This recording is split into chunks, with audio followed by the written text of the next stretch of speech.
El otro día leí algo interesante en la última novela de Luis Landero, por el que siento auténtica devoción, como decían sentir los del pueblo de Amanece que no es poco, por Faulkner. El protagonista de Landero se pregunta: ¿qué es la elegancia? La elegancia es estar a la altura de las circunstancias sin esfuerzo aparente. El ingenioso, por no decir el impostor, o el que se siente advenedizo, está en tensión, al acecho.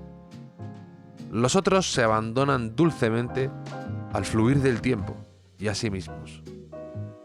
Alguien que se esfuerza por caer bien y crear buena imagen, o por ser siempre ocurrente, carece de elegancia. Y lo único que consigue es justo aquello que ha de evitar siempre y a toda costa: llamar la atención, dar que hablar. Yo diría que la clave está en brillar sin que se note. Emitir muy de vez en cuando una señal luminosa. Dar cuenta de nuestra valía con un muy discreto resplandor.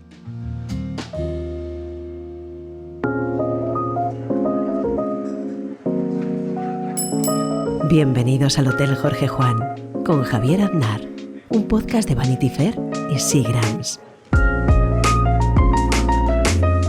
Mi invitado de hoy consigue este efecto justamente, ese muy discreto resplandor del que habla el protagonista de Landero. Lo conseguía cuando aparecía en televisión, lo consigue cuando está hablando contigo, lo consigue cuando viene de Mallorca solo para poder charlar conmigo un rato. Fernando Schwartz ha vivido muchas vidas distintas en una, y acaba de publicar sus memorias, donde las desmenuza. Hoy viene al hotel a tomarse un Seagrams tónica conmigo y a dejar ver de cerca ese muy discreto resplandor.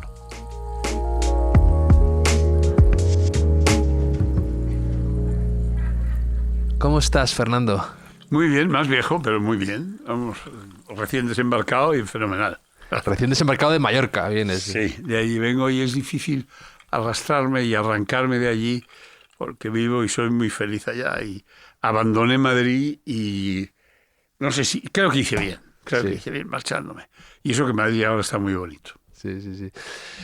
Hace un par de semanas o tres escribí a tu editorial, a Galobart Books, y porque quería hacer una conversación contigo, quería grabar, porque digo, seguro que Fernando tiene un montón de historias que contar. Y justo me escribieron al cabo de un par de días y me dijeron, es que saca sus memorias ahora. Y dije, mira, lo que es el azar o la suerte a la que tú haces referencia en tus memorias, que se llaman Una vida con suerte. Una vida con suerte, sí, que es lo que he tenido yo, aunque luego digo que suerte, la suerte no existe, es el azar, ¿no?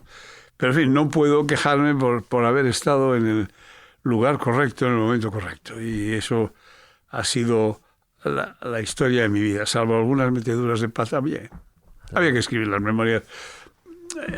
Quiero aclarar que no es un elenco autobiográfico establecido en años y cosas por el estilo. Son unas memorias. Las memorias se escriben según llegan a la cabeza. Y me he olvidado de cosas, he olvidado nombres. He olvidado el nombre de una tía abuela mía que me mataría si estuviera en vida. Pero cosas así, ¿no? Sí. Bailas algunas fechas, pero esa es la esencia de las memorias, ¿no? Recordar lo que ha hecho tu vida, cómo lo ha hecho tu vida y en qué momento lo ha hecho, ¿no? Y eso me parecía divertido contarlo.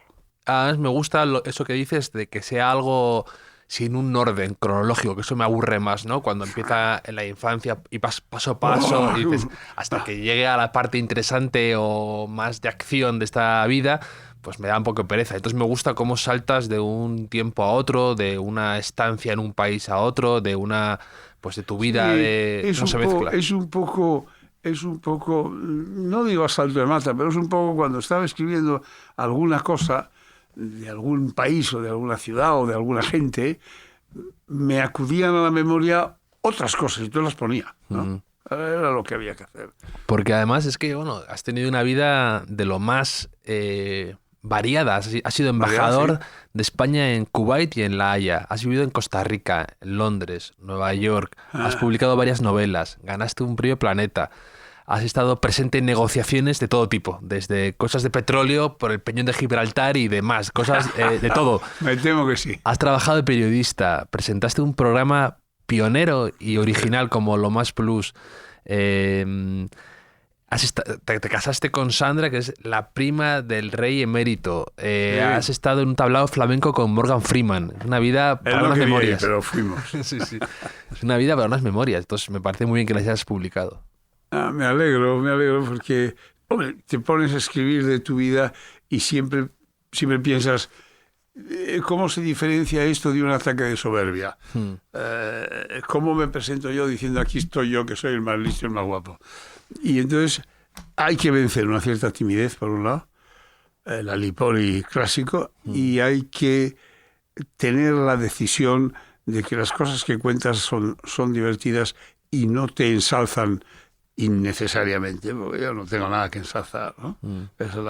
Así ha sido. ¿Eh? Me gusta que haces referencia, nada más empezar, a una expresión que me ha encantado y que pienso apropiarme, que es el espíritu de la escalera, dices, que, bueno, que no es una traducción... Que no es una traducción correcta, es la ocurrencia de la escalera, en realidad, ¿no? Cuando bajas por la escalera y se te ocurre la contestación que debías haber dado a la impertinencia del dueño de casa, ¿no? Eso me encanta, porque es un sentimiento que todos hemos tenido. Yo tengo muy a menudo, porque soy una persona que a veces me puede el quedar bien o el otro, y cuando estás bajando las escaleras y estás pensando, tendría que haber dicho esto. Sí. Tenía que haberle dicho esto, ¿no? Sí. Y además es una metáfora de la vida, ¿no? Como la escalera cuando te estás yendo a algún sitio, en general, cuando lo dejas atrás en tu vida... tenía que haber dicho esto, tenía que haberme enfrentado, tenía que haber contestado esta... Sí, y en general eres consciente de que si hubieras tenido la ocurrencia que se te ocurre en la escalera, hubieras dicho una maldad o una impertinencia o un corte, lo que se llama hoy un corte, que te habría dejado en muy buen lugar. Y en general no ha sido así. No sé, y además cuento ahí al principio una anécdota de que no fue así. Bueno, ¿qué le vamos a hacer? Me ha pasado varias veces en mi vida. Sí, pero luego te arrepientes de no haberlo dicho o dices, mira, se me ocurre, pero me quedo como estoy y ya está. Me arrepiento. Me arrepiento sobre todo si puede ser una maldad. ¿Cómo no me va a arrepentir? Yo qué sé. En la anécdota que cuento al principio del libro, pues es sencillamente que yo tenía una señora muy antipática sentada a mi derecha en una cena que yo daba en la embajada, yo siendo embajador, y esta señora que yo tenía a mi derecha de repente me miró y dijo, por cierto, no recuerdo cómo te llamas. Y claro, eso, me sentó como una patada en el hígado, por supuesto, y no dije nada, y luego en la escalera dije, me cachis, debía haberle dicho para ti, embajador. Sí. Pero no se me ocurrió entonces. Ya, es verdad, a veces te desconcierta cuando la gente es un poco impertinente y está más actuando, porque por supuesto que esa persona sabía cómo te llamabas eso creo yo, claro, eso creo yo. Pero que al final es una especie de actuación que hace la gente para hacer de menos o una especie de... Hacer de menos, sí. Eso es lo que es. Sí. Es una sobreactuación para marcar el territorio, para quedar por encima. Entonces... Ella estaba furiosa porque yo era el embajador y su marido, que había sido embajador, no lo era.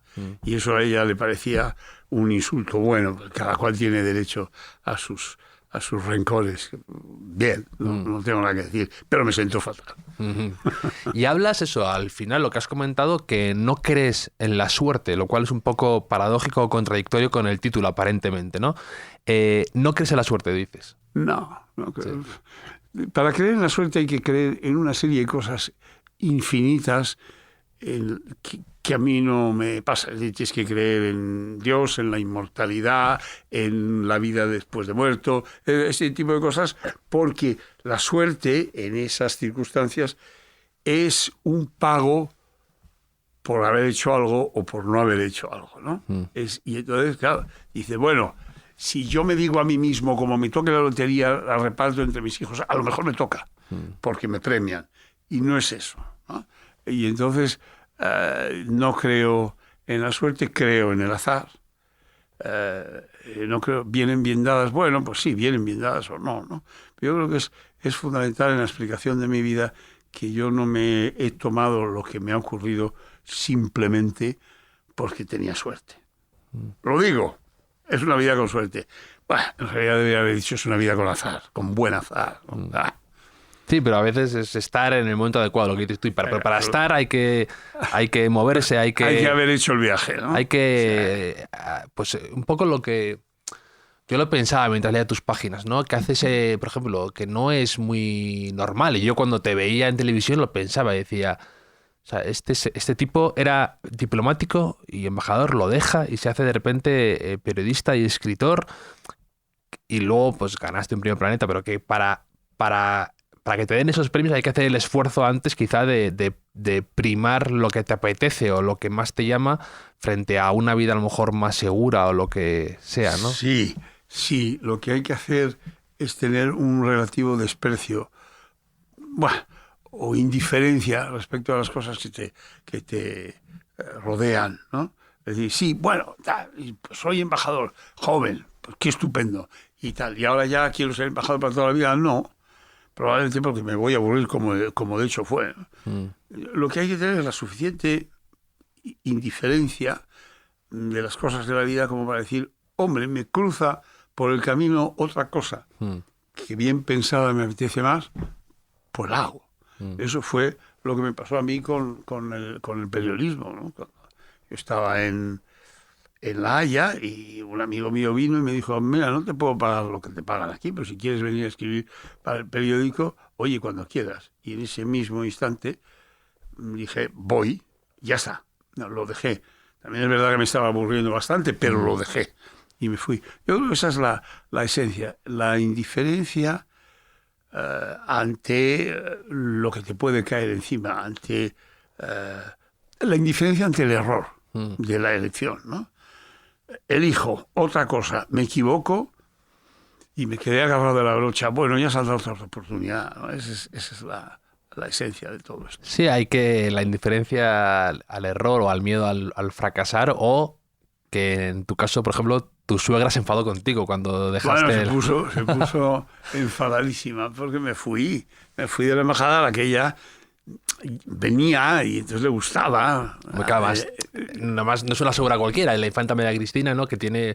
O sea, que me refiero que... Era una mujer encantadora, pero claro, era infanta. Claro, por eso. Había sido hija de rey. Con lo cual, claro, ella tenía esa cosa que era inevitable, que hoy tanto se critica, pero era inevitable. Ella estaba convencida de la importancia de su sangre y no se lo discuto, ¿no? Y era además encantadora. Le sentó fatal que yo me fuera porque a ella le encantaba venir a la embajada y bajar en mi embajada en La Haya. Era un edificio precioso y sigue siéndolo, pero era un edificio precioso y tenía algún embajador le habían puesto un ascensor en el que solo cabía una persona, ¿no? Y este hecho bajaba por un hueco y a ella le encantaba bajar todas las mañanas hasta las cocinas para discutir con el cocinero, que era estupendo, con el cocinero, el menú del día. Eso para ella era. Y después venir y recibir a la gente y estas cosas. Y entonces, claro, cuando yo dije me voy y lo dejo, le sentó fatal. Y le siguió sentando fatal. Bueno, me quería yo a ella, pero le siguió sentando fatal hasta que gané el Premio Planeta. Entonces me llamó y me dijo, te perdono. Fue Sí, porque no era lo mismo la embajada en La Haya que a lo mejor... un doctrino escribiendo editoriales, no es lo mismo, ¿eh? No es lo mismo. O un plato que estuviste en Torre Picasso, ¿no? Cuando grababas en Lo Torre Más Picasso Plus. al empezar, no había muerto todavía, pero murió al poco tiempo mi suegra y, por tanto, no vio mi degradación absoluta de irme a sumarme a los cómicos, ¿no? Que era una cosa que ella despreciaba. La degradación absoluta, dice, Sí. haciendo gags que hacíais, con los guiñoles, con todo... Bueno, eso fue una temporada extraordinariamente divertida y tuvo para mí una virtud fundamental, y es que conocí a gente a la que de otro modo no habría conocido jamás. Jamás. Y no digo solo estrellas de Hollywood, que también. Sí. Morgan Freeman, del que hablábamos hace un momento, que era un tipo adorable, del que me hice muy amigo, ¿no? Pero no solo grandes actores y grandes estrellas, Anthony Hopkins y y la otra, no. Escritores, premios Nobel, músicos, cantantes o no. Plácido Domingo, al que tanto se denosta ahora, pero en fin. Yo no hubiera podido acceder a eso, más que si por casualidad pasaban por la embajada y entonces yo les daba una cena. Pero ya no es lo mismo, ¿no?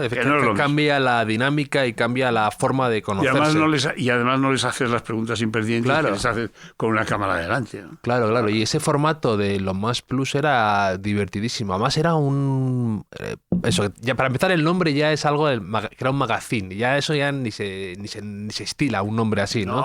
No, claro. Y luego era, tanto el decorado era distinto, era como un poco completamente blanco, minimalista. La luz era buenísima. Sí, la luz era muy buena, había un cuidado a la hora de hacer las cosas.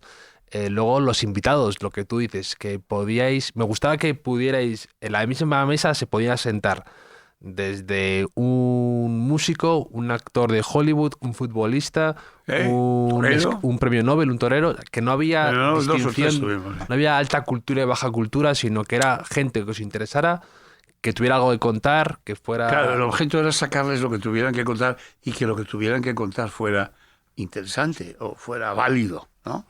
Y eso era lo más difícil de ese programa. Escarbar sin insultar. Solo uno, y es una anécdota que cuento en el libro.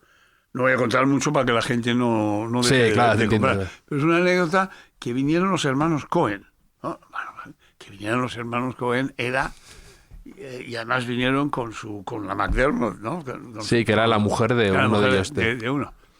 Y entonces se sentaron, y nosotros siempre, antes de empezar el programa, los sentábamos en una salita, le dábamos una Coca-Cola o lo que dice, y les contábamos un poco de qué, nunca les decíamos qué preguntas ni qué es lo que... Les contábamos simplemente más o menos la estructura del programa. Y entonces uno de los Cohen dijo, ¿esto de qué va?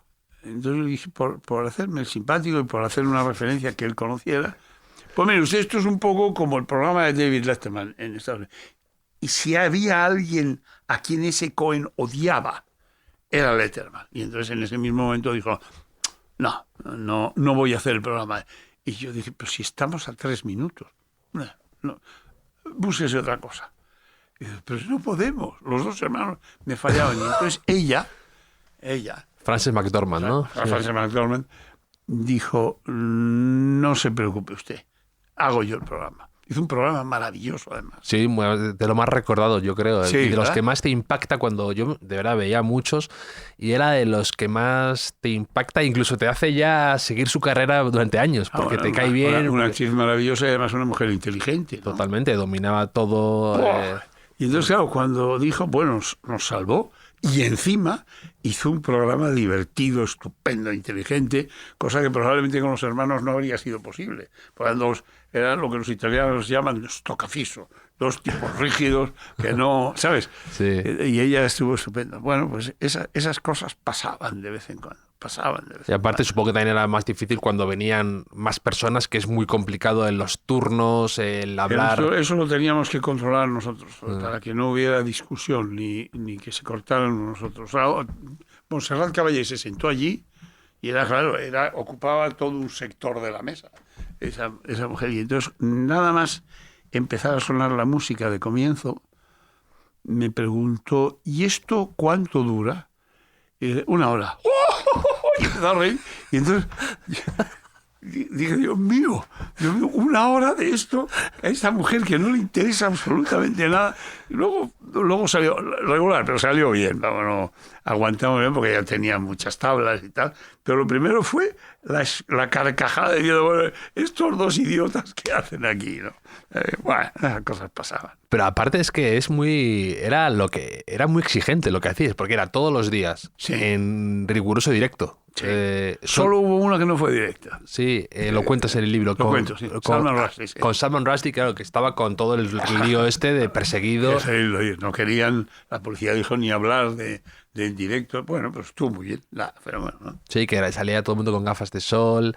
También lo recuerdo ese. Sí, no, todos sí, escondidos. Sí, no, y era luego había muchas secciones, hacíais gags, era una cosa que ahora lo debes pensar y además dices, ¿en qué momento se me ocurrió meterme? Además, no te cogió algo, era tu primer trabajo en televisión y luego aparte no había, o sea, no te pilló tampoco en edad de, como dicen, de rookie, ¿no? Te pilló un poco más. De que va, ya tenía yo 53 o 54 años, no más, 56 yo creo que empecé cuando... Sí. Perdón, empezamos sí, 56 tenía yo. Y bueno, no era para decir, me lanzo a la aventura, venga. No era para experimentar tampoco, y te quiero decir, y además lo que, no sé, yo me pongo a pensar y digo, lo que Fernando a lo mejor debe pensar cuando gente que la ha visto en la embajada en un puesto serio te veía haciendo de repente un gag que te metías, te escondías debajo de una cama, hacías todo tipo de bromas y te parodiabas, que estaba muy bien, te salías de tu... Era estar vivo, ¿sabes? Era estar vivo. Y eso era maravilloso. Y algunos, otros disfrazados de cualquier cosa. Era el haber, no recuperado porque no lo había perdido y además no puedo decir que me arrepiento de mi vida diplomática. No, porque esto todo fue un proceso de mi vida. Todo es compatible. Pero era la idea de la diversión absoluta que era lo que fue aquello, ¿no? Eso fue maravilloso. Y eso se nota porque todavía ahora por la calle, fíjate que hace 10, 15 años, ¿no?, que salimos de esto. Todavía por la calle la gente pero marcó mucho porque fue, para empezar, fue un poco uno de los buques insignias de Canal Plus y de los programas más distintivos que hubo.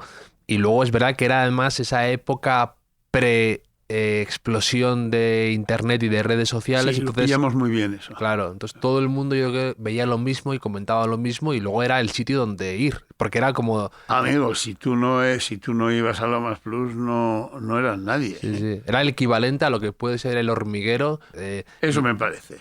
Era contar cosas, ¿no? Escarbar en el ánimo de la gente y que te contaban sus... Yo salí de aquel programa habiendo hecho muy buenos amigos entre la gente a la que habíamos invitado, porque habíamos en un momento determinado conectado, ¿no? Y de repente, mira, bueno, hablábamos de Morgan Freeman. Con Morgan Freeman fue así. Fue así con Paco Esplá, fue así con varias gente, ¿no? Bueno, con algún premio Nobel, con el que... Mario Vargas Llosa, que estuvo, yo creo que no se divirtió nada.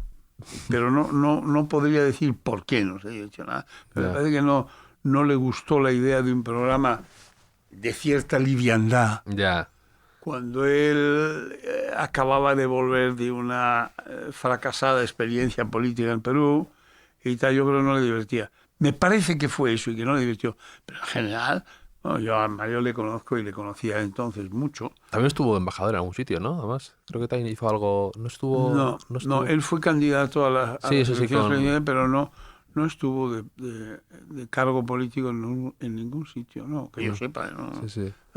Pero bueno, pero fue todo eso, el hecho de que todavía hoy me cruce yo con gente y hombre, ya no adolescentes, claro, por supuesto, pero gente que me ve y cuando me ve sonríe. Sí. Digo, la última cosa que él recuerda, que esta recuerda de mí, es que la hice sonreír, ¿no? Y todavía me saludan. Es 15 o 16 años después. Sí, pero es bonito porque la gente que ha hecho ciertas cosas en televisión ya no desaparecen, ya están en el imaginario colectivo, porque es verdad que hay algo ahí de... Y luego, además, por ejemplo, en mi caso era muy...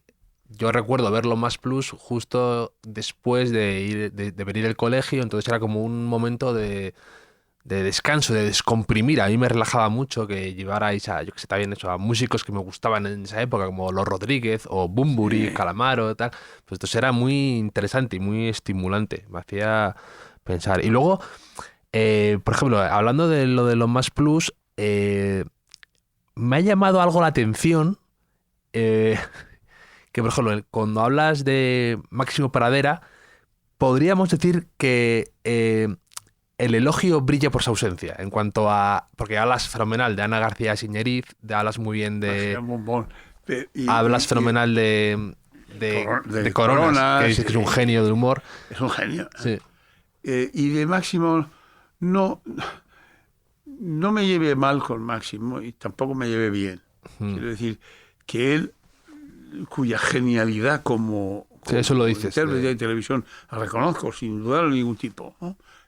Era un histrión y era un histrión hábil y divertido, pero teníamos caracteres y educaciones y manifestaciones radicalmente distintas. Bueno, de hecho esa fue la idea, ¿no? Que juntara esa fue la idea. El contraste, ¿no? Pero no calcularon, bueno, tampoco fue muy importante, pero no calcularon que ese contraste podía desviarse y acabar en una falta de comprensión mutua, ¿no? Yeah. No lo acabaron.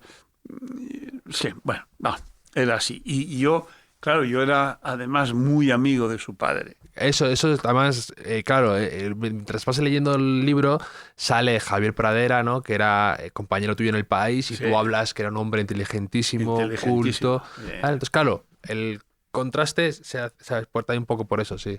Hay un poco por eso. Yo estaba acostumbrado a respetar a Javier, y lo digo, me parece que cuando cuando tú ibas, él ya había vuelto, ¿no? Era un hombre inteligentísimo. Entonces yo estaba acostumbrado a estar encariñado con Javier y además a respetarle inmensamente. No quiero decir que Máximo no suscitó mi respeto, solamente que no... Claro, que el contraste inicial con el que os pusieron ante las cámaras, que tenía gracia, ¿no? Como una película de estas en las que se iban mal dos policías, ¿no? Uno más joven, impulsivo, y el otro más sensato y con otro momento de su vida. Pues claro, eso en algo que era diario y que era muy espontáneo y que requería mucha improvisación, claro, eso acaba de algún modo, ¿no? Acaba en fricciones, claro. Es inevitable, ¿no? Había cosas. Yo creo que solo una vez ejercí de censor, en el sentido que dije, no, esto no se hace. Solo una vez. Que fue una vez que querían poner... Mira que yo me he declarado ateo y todo lo que tú quieras. Sí. Pero quisieron poner un crucifijo y hacer una mofa en la mesa. Y yo dije, esto no podemos hacerlo. Esto es un insulto directo a la gente y a las creencias y tal. Y esa fue la única vez que dije, esto no. Bueno, pero... O sea, no era mucho, pero eso indica un poquito por dónde divergían nuestros caminos. Sí, bueno, pero que también es necesario a veces, ¿no? Explorarlos, ¿no? Y que uno tire por un lado y el otro tira por el otro, hasta que se crea eso que durante muchos años funciona muy bien. Y que luego, yo me acuerdo perfectamente de un programa cuando él se va a Antena 3, que ahí os lanzabais pullas y mensajitos y en directo, que me parecía, pero eso me parecía algo... que además, pasado el tiempo, lo vuelves a ver y dices, oye, que echo de menos un poco también esa televisión, ¿no? Con cierta punzante y sin miedo al que dirán o qué pueden opinar y qué pueden decir. Y era un poco lo que era lo más plus. Esa toma de riesgos que quizá por ser una cadena privada se podían hacer cosas más de ese estilo. Claro, y no dependíamos de los anunciantes. Claro.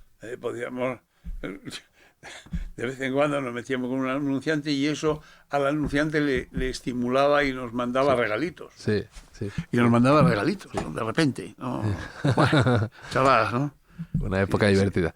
Pues aquí tenemos una tradición que se llama el cuestionario Proust, que es un poco para indagar en la personalidad de cada invitado, ¿vale? Sí, venga, Dios mío. Aquí, seguro que tú me das bastante juego, ¿eh? ¿Cuál es tu idea de felicidad perfecta? A ver, mi idea de felicidad perfecta es un estado de tranquilidad flotando en el mar.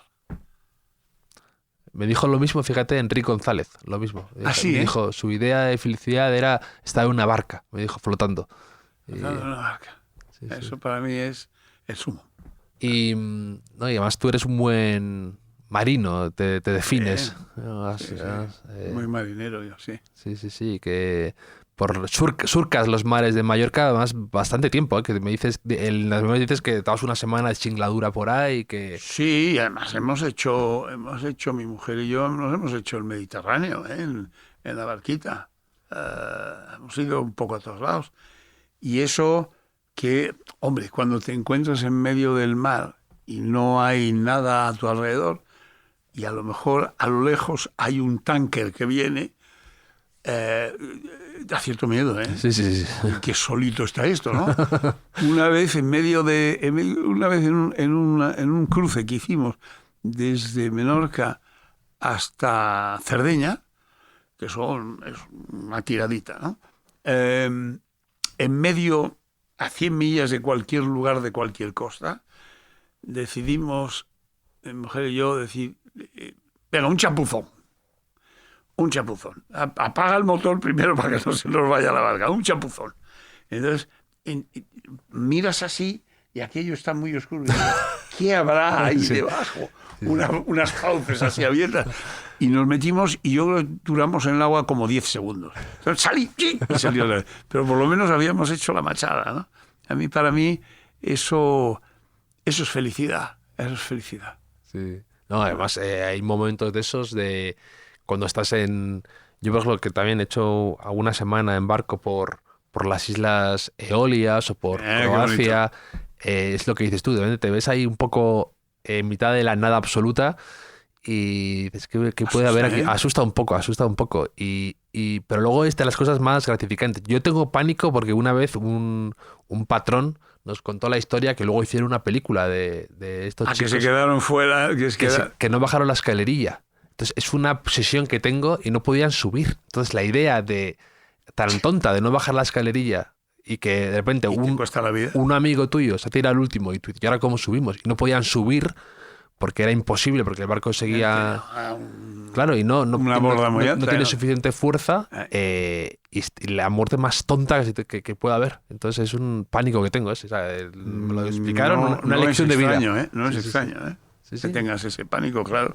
Pues es una pesadilla recurrente. Total. Eso es. Un rasgo que te desagrade de ti mismo. Vaya por Dios. Un rasgo que me desagrada de mí mismo, yo creo que es mi excesiva buena educación, que a veces se convierte en blandura. Ya. Bueno, es el pozo de la diplomacia, ¿no? Entiendo también un poco. Supongo, pero también es de carácter, ¿eh? También es de carácter. Yo soy una persona amable y tal, pero a veces soy excesivamente amable, como aquella vez que no le dije a la señora que se sentaba, era para ti, embajador, ¿no? El espíritu de la escalera te persigue. Sí, alguna vez, sí. ¿Un rasgo que te desagrade en los demás? La falta de sinceridad, yo creo. Eso... A mí una persona sincera que dice impertinencias me parece muy bien. Una persona que no es sincera y que miente me desconcierta y me irrita profundamente. Mis invitados suelen variar con esto. Hay gente que dice que la sinceridad está sobrevalorada. Es curioso cómo la gente a veces valora más cierta impostura y relajación y que no me hables con tanta sinceridad, y otra gente valora más, oye, lo que sea, directo, mientras me lo digas a lo mejor con una sonrisa, perfecto, ¿sabes? Pero dímelo. He escrito 22 libros y yo nunca, siempre he sido sincero en ellos, ¿no? He sido muy sincero en este libro de memorias, ¿no? Porque me río de mí mismo y me tomo en serio lo demás, ¿no? Pero la sinceridad para mí es esencial. ¿Qué quieres que te diga? Una expresión que uses demasiado o una muletilla y que a lo mejor te ponga un poco nervioso. Y hablando de expresiones, por ejemplo, en tu libro he observado unos cuantos que me han hecho gracia, unos cuantos con el que con cierta elegancia zanjas ciertos temas o prefieres que se queden ahí y es una forma de... O en fin. Eso. En fin. Cuando yo creo que no quieres escarbar más o dejarlo ahí. En fin, bueno, cambiemos. Ahí se queda. Esa me la ha criticado mucho mi mujer. No, a mí creo que le da cierta... Porque le da mucha naturalidad al texto, que es una forma como si establecieras un poco de confianza con con el autor, ¿no? Porque parece como si te lo estuviera contando, ¿no? Claro, se lo estoy contando y supongo que lo que hago es dejar que el lector siga con el pensamiento y dijo, la que se debió armar aquí o qué cosa más espantosa o lo que fuera, ¿no? Entonces, me parece que no es necesario incidir más. En fin, otra cosa. No, yo creo que esa a veces la utilizo con exceso, otras veces escribo en algún artículo, en alguna cosa, escribo caramba. Y eso es muy viejuno, es muy antiguo. Me mira, ¿cómo caramba? ¿De qué? Y eso yo me tengo que refrenar e impedir. Sí, suena caramba, sapristi, son esas expresiones que suenan un poco... Sí. Es horrible, ¿no? No, pero yo creo que cuando son auténticas y te salen a ti natural, no sé, te dice mucho de la persona, por qué usa esa expresión. Bueno, no sé, porque yo no soy persona que no use tacos, al revés. Uso tacos con frecuencia. Pero caramba, que es una expresión de sorpresa relativamente indignada, pues esa la uso, pero la gente me mira como si fuera un antiguo, ¿no? Y me evito de decir cáspita, que esa tampoco es mala. Mi abuela decía, que mi abuela era de Jerez, siempre decía arrea, que me hacía mucha arrea está muy bien. Arrea, decía. Sí. Arrea está muy bueno. Pero siempre me gustan esos giros o esas expresiones que la gente adopta por algún motivo extraño. Por ejemplo, mi madre, que no sé por qué, que no tiene ni idea de fútbol, pero heredó, yo creo, de mi abuelo. ¿Balones fuera? No, parecida. Una expresión todavía más recóndita que era... Cuando yo le hago una faena a mi madre o le digo que voy a estar a una hora y no estoy y no sé qué, me dice, me has hecho la de Amancio. Que es como, como que quiere decir como me has hecho la de Ronaldinho ahora mismo, sería, o la de Messi. Sí, pero si ella no sabe no de soy fútbol. ni quién es una expresión de Amancio Amaro en su día. Sí, fíjate, sí. Me parece una genialidad esa. Me encanta indagar un poco de dónde vienen las expresiones de la gente.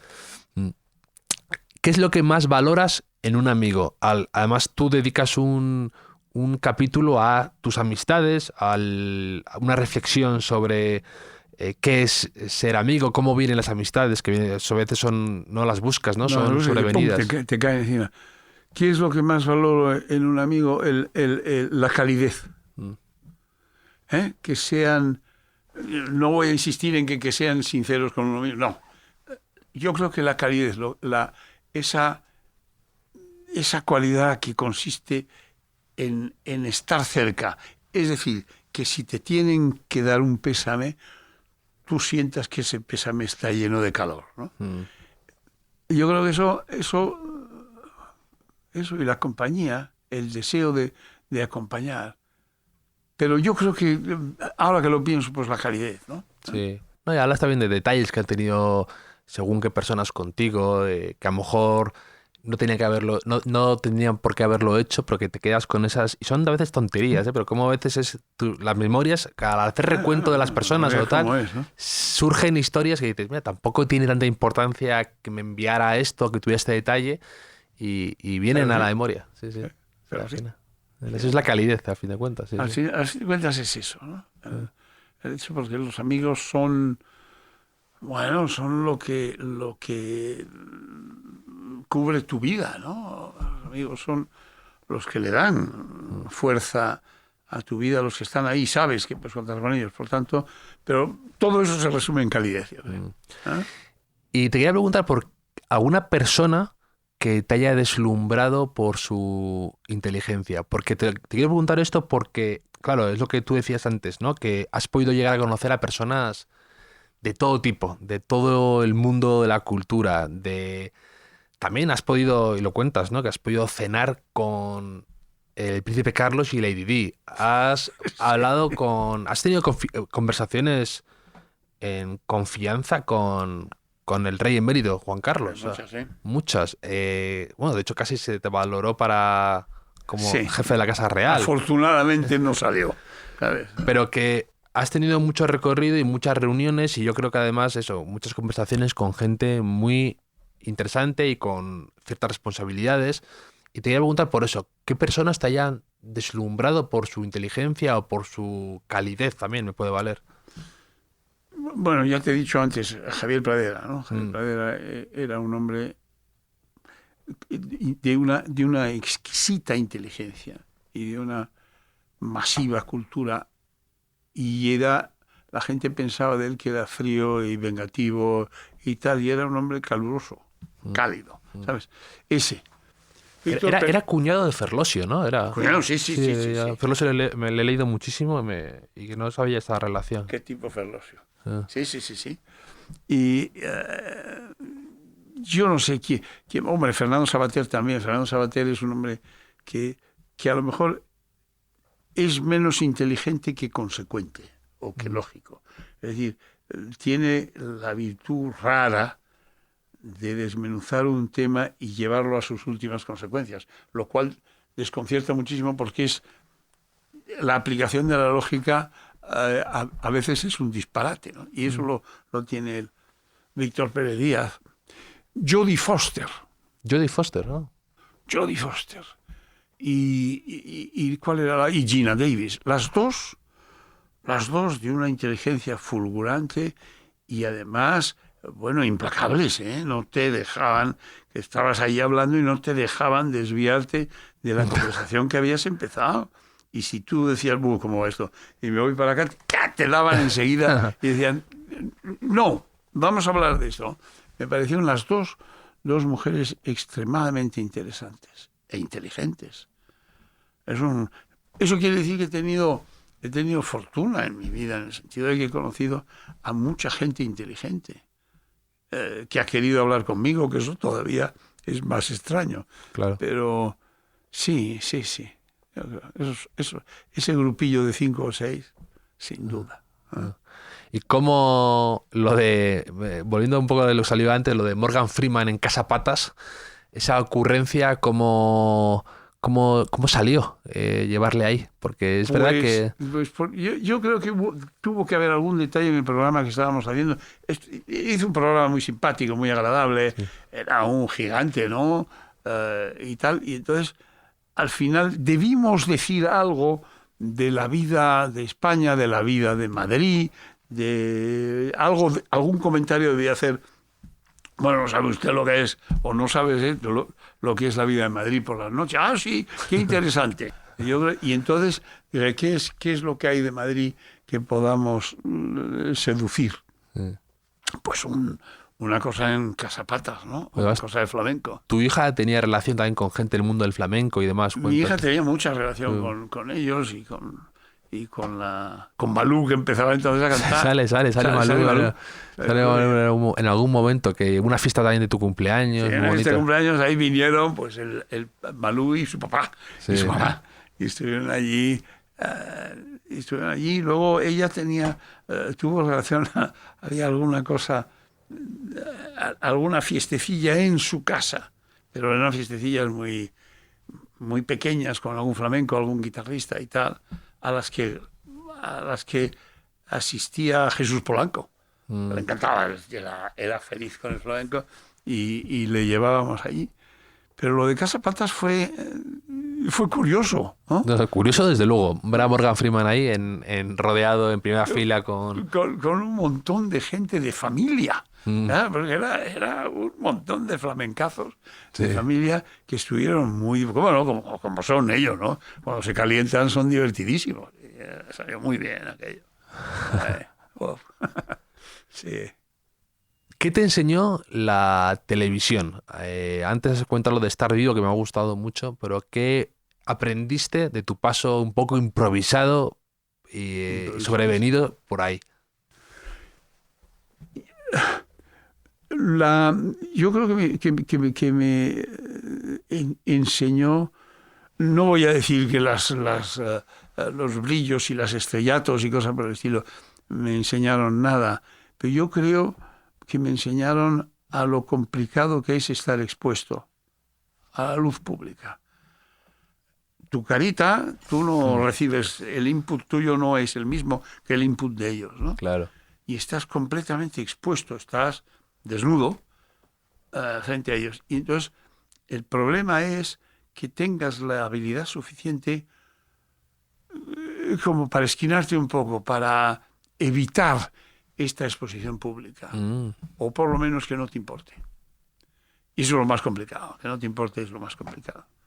Porque sí te importa. No te va a importar. A ver, porque todos tenemos un rasgo de soberbia que es inexcusable, y sobre todo en una persona como yo, que ha tenido la fortuna de hacer muchas cosas y ser reconocida a veces, ¿no?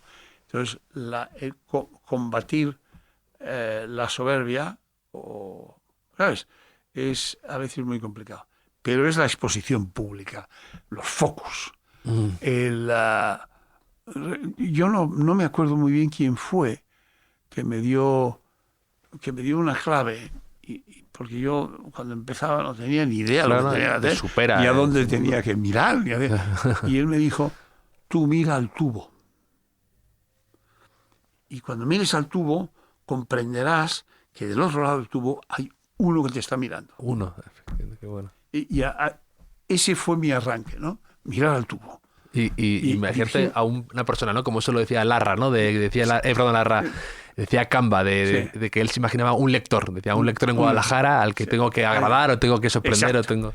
Pues esto era un televidente del otro lado del tubo. Y el tubo asusta, ¿eh? Yo no sé cuántas veces has estado tú en contacto. Pocas y me parecen demasiadas. El tubo da mucho miedo. No, impone. Aparte, yo también soy un poco reacio a la exposición. Ya. Que además es un momento ahora que puede... Porque ahora cada vez te piden hacer más cosas en vídeo, cada vez, y hay que valer para eso, y hay que saber estar, hay que... requiere es muy exigente, es lo que todos tus gestos la gente los vea o repare en ellos, estás muy expuesto, mucho más de lo que la gente cree. Luego eso requiere que tu presencia que esté bien. O sea, a mí me gustaba la tuya, ibas siempre con un traje bien vestido, y siempre se lo comentaba a mi padre eso. Digo, me gusta cómo va. Me gusta que alguien que esté cómodo como vas tú no renuncie a ello y que no vaya de otra cosa de lo que no es. Sabes que a veces es tentador, ¿no? El hacer caso a un estilista e ir de otra cosa que no eres. Si tú eras así y tú vestías así, que apostaras por eso me parece muy coherente y me gustaba mucho eso. Sí, me decían caballero. Caballero. Pero eso, que a veces estás tentado a querer proyectar a lo mejor una imagen más joven de lo que eras, o por contraste sale pero eso está muy bien. Me gustaba que no renunciaras a eso, que se te considerara el dandy de televisión, entre comillas, porque mostraba una personalidad, oye, yo soy así, me gusta vestir así, no me importa el que dirán. No me importa en absoluto, ¿no? Además ya, oye, mira, a mi edad ya tú comprenderás, ¿no? Que no tiene nada. No tiene nada. La vanidad, hombre, ¿cómo te diría yo? Las arrugas derriten la vanidad, ¿no? Eso es lo que es. Entonces llega un momento en que dices, venga, vamos. Estoy bien, me alegra mucho estar bien, me alegra mucho ser capaz de manejar mi barco y de andar y de hacer lo que sea, de montar en moto, todo eso me apetece, pero tampoco es para tanto, ¿no? Esa es la... de montar en moto, que cuentas que me dejó asombrado, que una vez por amor habías hecho un Madrid-Ribadesella en una motito. En Vespa. Es una cosa... Fue una locura, porque yo era, ¿qué tendría yo? 21 años, 20 años o así, y yo tenía una Vespa que me habían regalado mis padres, y con la que yo hacía de todo, y me fui a Ribadesella, oye, que eran 500 kilómetros. Parece una cosa... y yo creo que me metí en la cosa sin calibrar suficientemente lo que era ese viaje, porque me iba un viernes y me volvía un lunes, ¿no? Y yo estuve 4 días con las manos temblando, porque como si hubieras cogido un taladro de la obra, ¿no? Pues así, ¿no? Eso fue una paliza insuperable. Sí, es una de las mayores, una hazaña que hay en el libro. Hay otra que cuentas que tu récord son 18 croquetas, lo cual, oye, me quito el sombrero ante 18 croquetas. Está bien, ¿eh? Muy bien. Cuentas que un amigo... mi tío Pablo. Tu tío te superaba, ¿no? Pero... Mi tío que no paraba. Cuando iba por la 30 seguía comiendo. Se murió de un ataque al corazón al poco tiempo, claro. A ver... Pero era un tío muy simpático, sí. Es una hazaña, estoy de acuerdo. 18 croquetas, ojo, son 18 croquetas. Son muchas.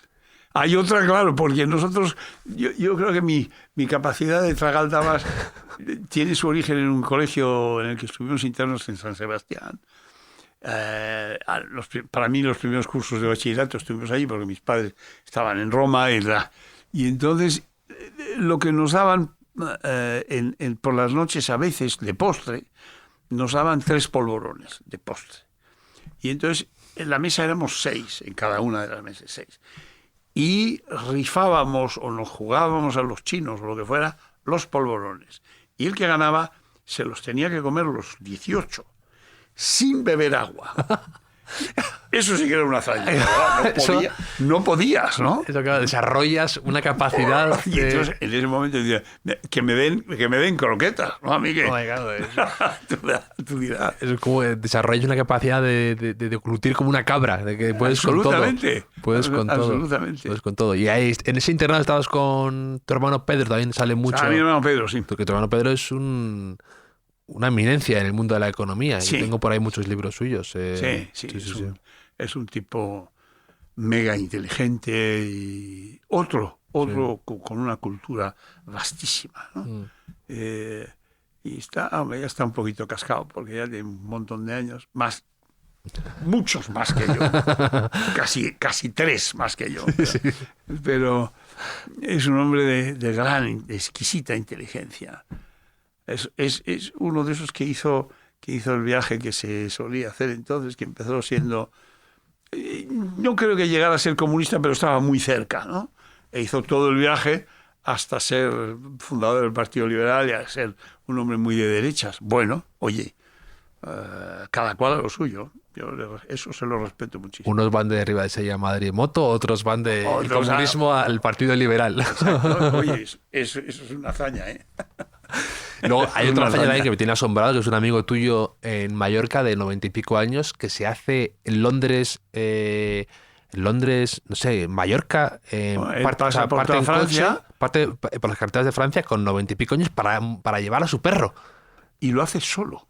Sí, solo, con 90 y pico años, por Francia, para llevar a su perro. Llega a Toulon y ahí coge si puede coger el ferry de Toulon, lo coge, si no se va hasta Barcelona. Oye, 96 años tiene mi amigo. Me parece una locura. Lo estaba leyendo y volví atrás. Digo, no, esto lo que acabo de leer no me parece... Es cierto. Es cierto. Y el perro no sabrá lo que hacen por él, ¿eh? El perro, bueno, como todos los perros, ya lo digo, todos los perros son felices, pero ellos no lo saben, ¿no? Y este debe serlo. Sí, hombre, este Chardon es muy amigo, además. Es un tipo estupendo. Una pregunta aquí que hago muy a menudo es si se acuerda mi invitado de la primera película que fue a ver 2 veces al cine. Sí, Bambi. Bambi, la quisiste repetir. Era la única que veíamos. A mi edad, cuando era chiquitín, no nos dejaban ver otra. Luego, cuando ya fuimos a San Remo, a Bambi también vimos otra película de dibujos que se llamaba Los 3 Caballeros.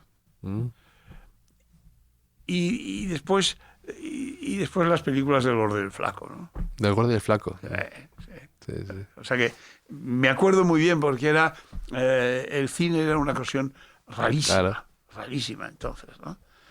Porque luego ya en bachillerato al final pues ya ibas al cine Colón o al Príncipe Alfonso a ver 2 tandas completas. Sesión continua. Sesión continua. 2 películas y las veías 2 veces, ¿no? Claro. Te metías 6 horas. ¿Eh? Sí. Y luego aparte también, claro, a ti al estar en Los Más Plus, quieras que no, te hacía estar un poco... Tenías que estar al tanto de lo que se hacía, de quién era Jodie Foster, Gina Davis, tenías que estar en Los Hermanos Coen, tenías que estar un poco puesto. Eso te lo tenías que saber. Aparte de que si tenías a Ana García Señoriz que te podía ayudar mucho. Claro, bueno, ella es estupenda y sabe un montón, ¿no? Pero es verdad que cuando traíamos a algún invitado que venía por una película, le veíamos siempre, igual que cuando traíamos a un escritor le leíamos. Yo generalmente le tenía leído, porque soy muy lector, ¿no?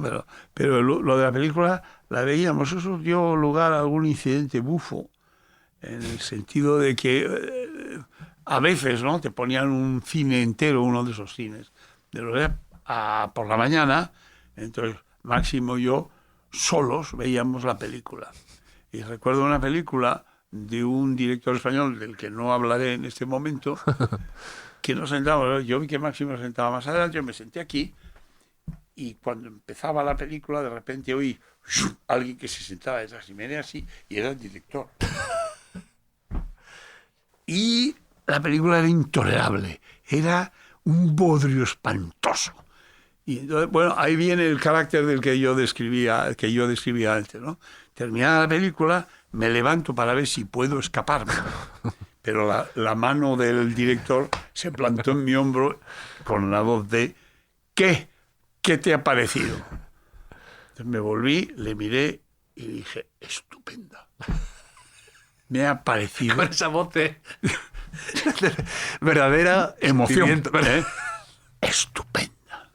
Es una anécdota similar, tan borde como una vez que yo en Sevilla fui a ver a una corrida, en plena feria, fui a ver una corrida en la que intervenía Curro Romero. Sí. Y Curro Romero tuvo uno de esos días en que no. De Curro. De Curro, ¿no?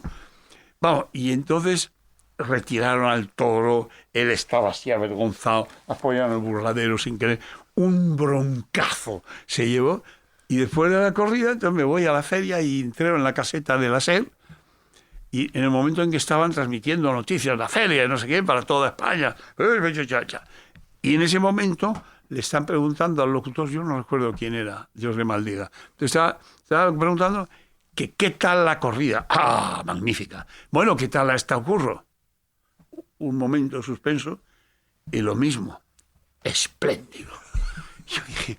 ¿Pero será posible este cara dura con Curro? Pues más o menos lo mismo, ¿no? Más o menos lo mismo. Espléndido. No fue espléndido. Ha estado inmenso. Inmenso. Bueno, pues vale. ¿Una ocupación favorita que tengas ahora en tu tiempo libre en Mallorca? Es un tiempo libre tan extenso que tengo ocupaciones más o menos reglamentadas, ¿no? Es el tiempo del paseo del perro por la mañana, seguido de, yo qué sé, un paseo por la montaña. Andamos mucho por la montaña, por la Sierra Tramontana, un grupo de excursionistas, seguido de una salida en barco con buen tiempo. Ya con mal tiempo ya tengo tendencia a no salir más en barco, pero tal... y es ¿cómo te diría yo? Es una vida que está muy bien, ¿no? Que no tiene casi sobresaltos. Y entonces el placer al final de la jornada, cuando ya vuelves a casa y te instalas, el placer de la lectura. O sea que, como ves, es un día muy apacible y estupendo. ¿Quiénes dirías que son... Esta es una pregunta difícil, pero... ¿escritores favoritos o libros que suelas regalar a amigos o que hayas leído últimamente que te hayan sorprendido, te hayan gustado? Bueno, hombre, uno de mis... Yo siempre que me preguntan, uno de mis preferidos es John le Carré, que no es solo un escritor de historias de espionaje, sino es un constructor de caracteres, ¿no? y de situaciones. Maravilloso. He leído hace 3 días su novela póstuma, que es una novela cortita, está fenomenal. Está fenomenal. Me gusta mucho, verás que soy muy anglófilo, ¿no? Me gusta mucho Ian McEwan. Sí, aquí salió hace poco, sí. Que es un genio del manejo de emociones, ¿no? Eso me encanta de él. Creo que de hecho va a escribir a veces a Mallorca, ¿no? Sí. Es un tipo estupendo. Yo no le conozco, no he llegado a conocerle y me hubiera gustado porque le admiro muchísimo.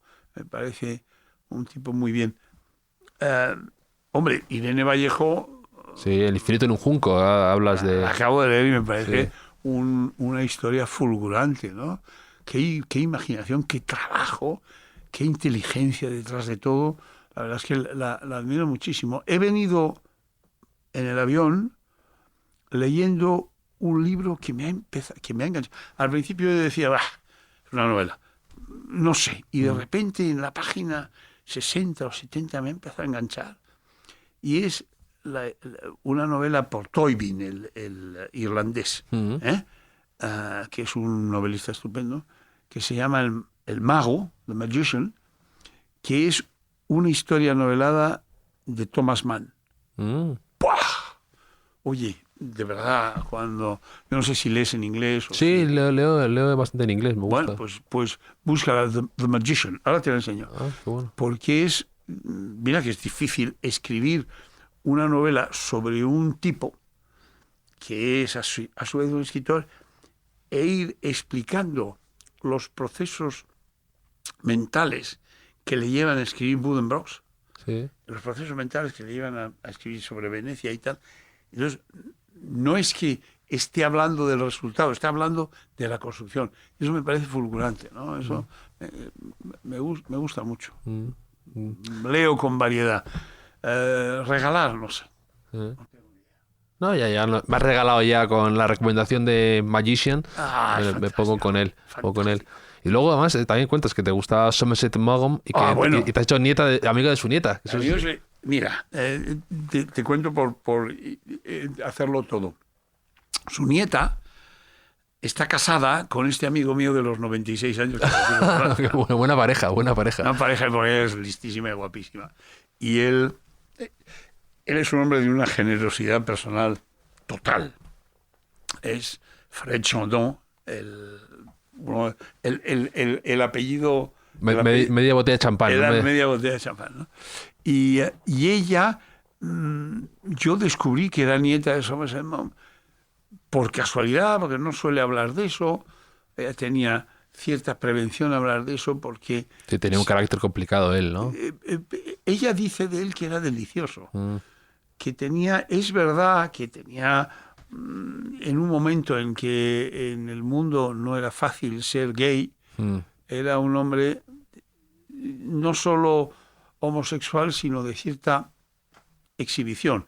Y ella asegura que no exhibía, que al revés era un tipo estupendo, y eso lo hacía en relación con una novela que habían escrito, una novela negra que habían escrito, en el que él aparecía de una manera muy descarada y tal, y eso a ella le irritaba.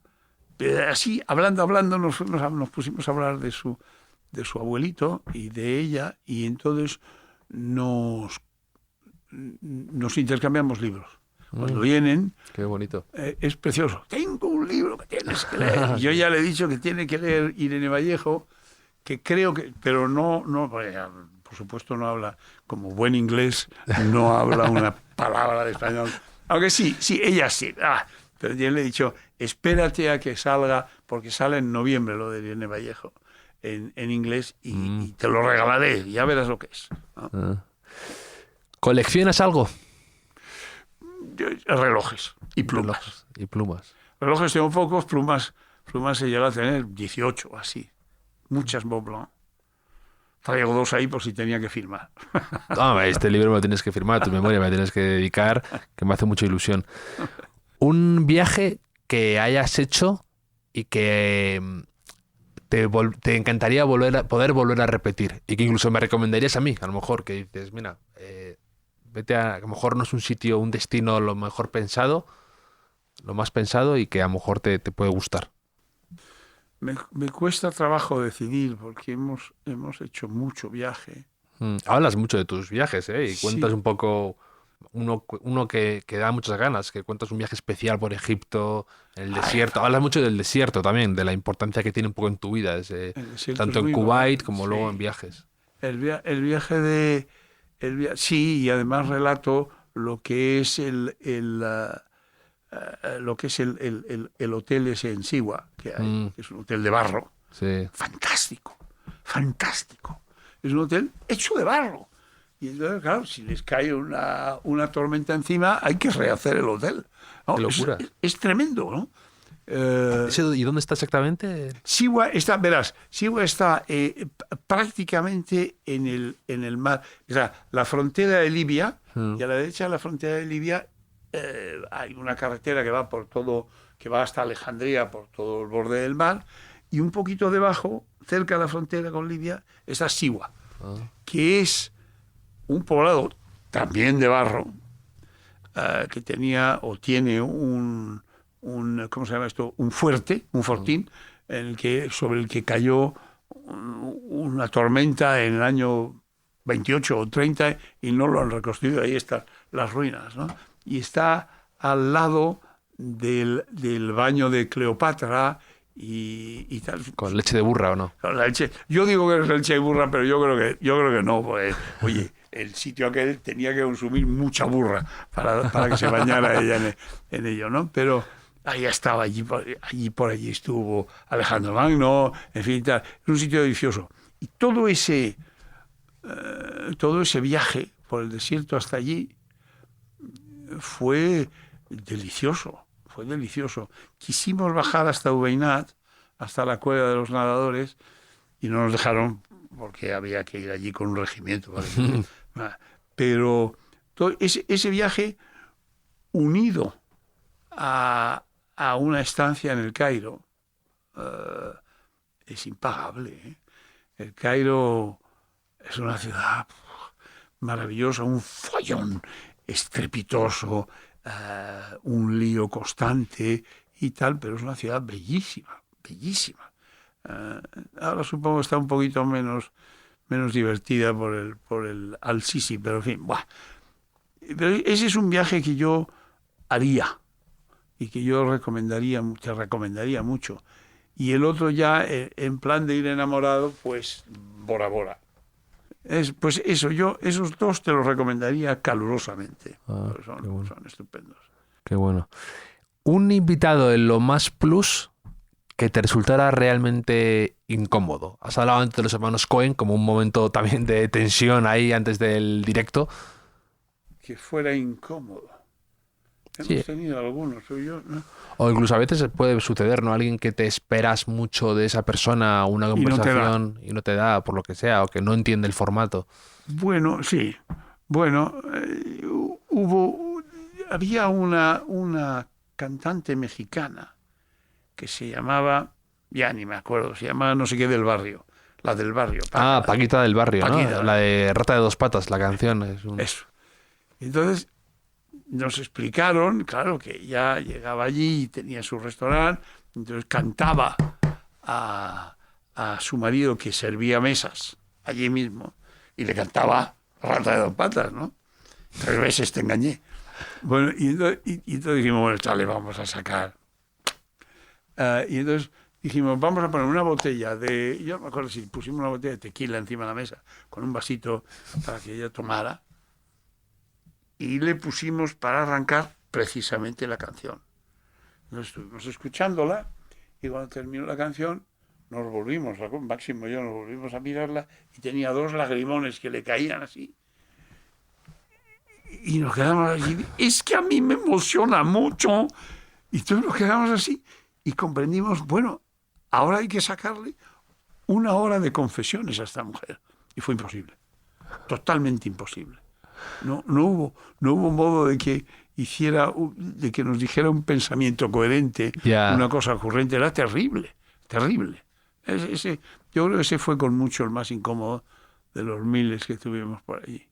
Hubo alguno más, algún idiota que vino. Que te hizo pensar en el espíritu de la escalera, el espíritu del camerino, ¿no? El espíritu del camerino para haberle pegado. Te estás desmaquillando y dices, tenía que haberle dicho no sé qué, tenía que haber hecho esto. Sí.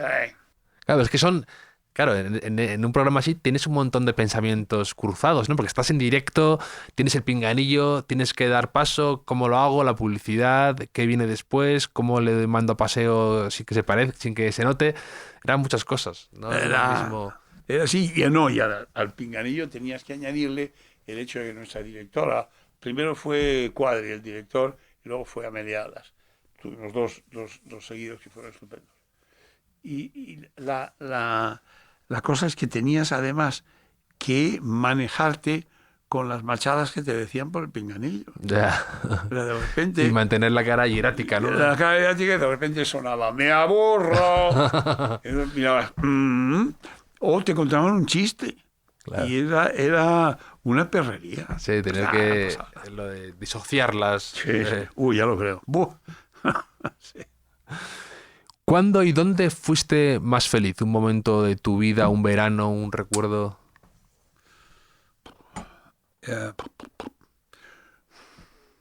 Un momento en la infancia, en la niñez, que fuimos a San Remo a vivir, y viví 2 años en San Remo. Era muy chiquitillo, yo tenía 9 años, Sí. o 10 años, por ahí.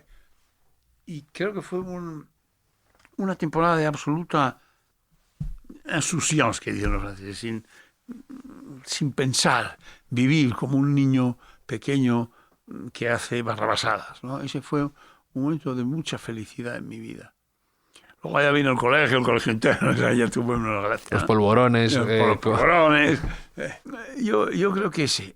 Luego hay algún momento, hay un momento de absoluta felicidad en casa de mi amigo Basilio Baltasar, allí en Establiments, en Mallorca, en que no es particularmente emocionante, en que estábamos los 4, él y su mujer y yo y la mía, estábamos los 4 ahí en la terraza con una brisita, acabábamos de comer y yo me fui durmiendo. Pero dormía y los oía hablar. Y oía las cosas que decían, tampoco las decían en voz muy alta, pero por lo menos y yo no me sentía ni siquiera inclinado a prestar la oreja para enterarme bien de lo que pasaba por ahí. Yo oía ese ronroneo y había una gallina por ahí. Y ese momento lo recuerdo como un momento de gran felicidad. Qué bonito. Sí. De gran felicidad. Eso fue muy bonito. Aparte de algunos viajes con Sandra, mi mujer, todos maravillosos, ¿no? Por Italia, Sí. en Nápoles. En Nápoles fuimos en moto, hasta Nápoles fuimos en moto. Y fuimos a un hotel que se llama San Pietro, fuera ya en la costa. Era un hotel al que llevabas en la carretera y entonces bajabas en un ascensor hacia abajo y las habitaciones estaban metidas en la roca y tenías el mar abajo y el restaurante estaba pues a media altura, los grandes ventanales tallados en la piedra. Y te traían como único pan, te traían pizza puesta así, recién salida del horno. Bueno. Y era Qué una bueno. verdadera delicia aquello. Lo pasamos muy bien allí. Capri. Hace poco hemos estado en Capri. Hemos estado en Capri sin nadie. Ya. No había... Capri no... debió de ser en febrero, me parece a mí. Hacía un tiempo maravilloso. Y estuvimos en Capri. Estuvimos paseando por Capri sin nadie. Qué maravilla. Sin nadie. Los caminitos aquellos y tal. Sí. Luego comimos en un restaurante los únicos comensales. Es decir, eso era impagable. Sí, deducirás de todo esto que he tenido mucha fortuna en mi vida y he sido feliz. Sí, ¿no? Y has contado historias, me encanta que cuando cuentas de tu estancia en Nueva York asistiendo a un parto de smoking. Eso es algo increíble, esa historia. Sí, sí. Esa historia es increíble. Aquella chica, no se me borra su cabecita, No, que sí. los ojos. Marillo Fernández, sí. Marillo Fernández. Sí. Bueno, fue una aventura. Y los polis tomándome el pelo al final, ¿no? Sí. Y tal, la verdad es que... Y luego solté una carcajada, por ejemplo, también en unos recuerdos tuyos en Nueva York, que dices que das una fiesta y había una chica que te encantaba, que te llama y te dice, oye, si cuando acabe la fiesta quedamos y tomamos una copa. Y tú cuelgas y dices, se acabó la fiesta. Se acabó, por fuera favor, fuera todo. Incendio. Me encanta ese momento. Eso fue un momento de liberación. Luego se estropeó el tema, pero bueno, duró. Las cosas son... Tiene que durar lo que tiene que durar, efectivamente. Y ya para acabar, es si tienes un lema en la vida, o un consejo que te hayan dado y que te haya resonado en tu cabeza y que te haya, a lo mejor, hayas compartido tú con tus hijos o con tus nietos ahora. Un consejo que tengas y que tengas presente en tu vida. Doble. No pises y que no te pisen. Eso es uno, clarísimamente. Y toma en serio tu trabajo y no te tomes en serio a ti mismo. Eso Esas dos las he practicado toda mi vida y me ha ido bien. Mm. Me ha ido bien. Me gusta que hablas de que Manolo Marín te decía que a lo mejor te reías demasiado. Ríes demasiado, Fernando. Sí. Bueno, pues sí, te enfrentarás con él, te dirá mal. Bueno, pues vale. ¿Qué quieres que te diga? Hay que seguir riéndose. Pues, Fernando, me lo he pasado fenomenal contigo charlando de tus memorias. Una vida con suerte, que todo el mundo se lo pueda leer para conocerte un poco más y saber y para disfrutar tus historias. Un poco, ¿no? Sí, es muy recomendable. Gracias. Y ha sido un placer tenerte aquí y charlar contigo y poderte conocer más. Muchísimas gracias. A ti también.